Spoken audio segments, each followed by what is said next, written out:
Hi friends, ఈరోజు భక్ష్యాలు చేద్దాం అనుకుంటున్నానండి. భక్ష్యాలకు కావాల్సిన ఒక పచ్చెనపప్పు తీసుకున్నానండి. ఇదిగో ఫ్రెండ్స్, ఇలా పచ్చెనపప్పు ఉడికలోపు అదే కప్పుతో నేను గోధుమ పిండి కూడా తీసుకున్నానండి. అలాగే ఒక చిటికెడు ఉప్పు వేద్దాము. ఇందులో వేసి ఒక తపాల్లోకి తీసుకొని ఇలా పిండిని వాటర్ వేసుకొని శుభ్రంగా వండ చేసి పెట్టుకుందామండి పప్పు ఉడికేలోపు. ఇదిగో ఫ్రెండ్, పప్పు ఉడికిపోయిందండి శుభ్రంగా. ఇప్పుడు ఇది రోట్లో వేసుకొని బాగా మెత్తగా చేద్దామండి. అలాగే బెల్లము, దాంట్లో కావాల్సిన కొబ్బరి, ఎండు కొబ్బరి, యాలకులు అవి తీసుకెళ్ళి మెత్తగా రోట్లో వేసి బాగా రుబ్బుకుందామండి.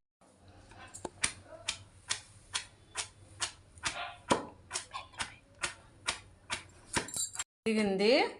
ఇప్పుడు కొబ్బరి వేసి మెత్తగా కొడదాము.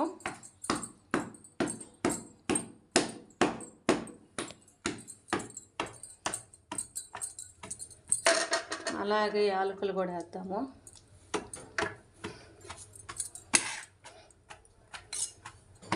అలాగే బెల్లం ముక్కలు కూడా వేసుకుందాము సరిపోయేంత.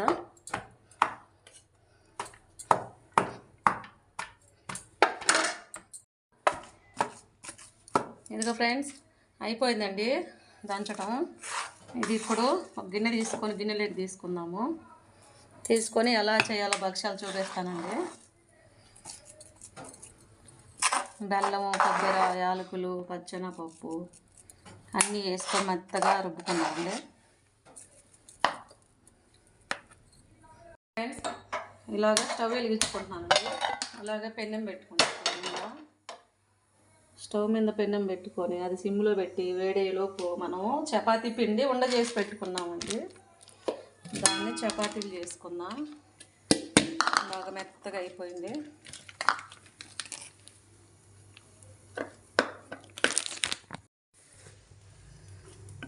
ఇదిగో ఫ్రెండ్స్, ఇలా చపాతీ చేసుకొని చపాతీ పైన మనం చేసుకున్న పచ్చెనపప్పుతోటి పూర్ణం అండి ఇది ఇలా పెట్టుకొని ఇలా చుట్టూ సైడ్ మడుచుకోవాలండి. మనం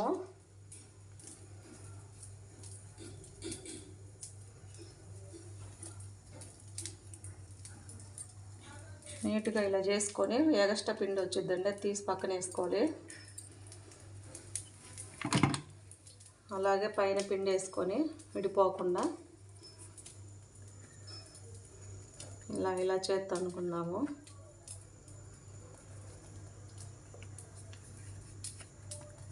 పెన్నం వేడైందండి. దీని మీద ఆయిల్ వేసి పెన్నం పైన ఇది వేస్తాము.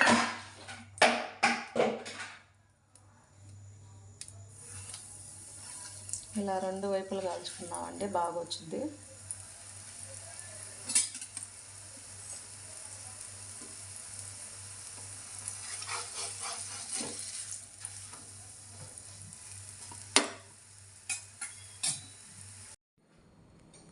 ఇదిగో ఫ్రెండ్స్, రెడీ అయినాయండి. పచ్చెనపప్పుతో భక్ష్యాలు రెడీ అయిపోయినాయండి. వేడిగా ఉన్నాయి. చూస్తుంటే నోరు ఊరిపోతుంది.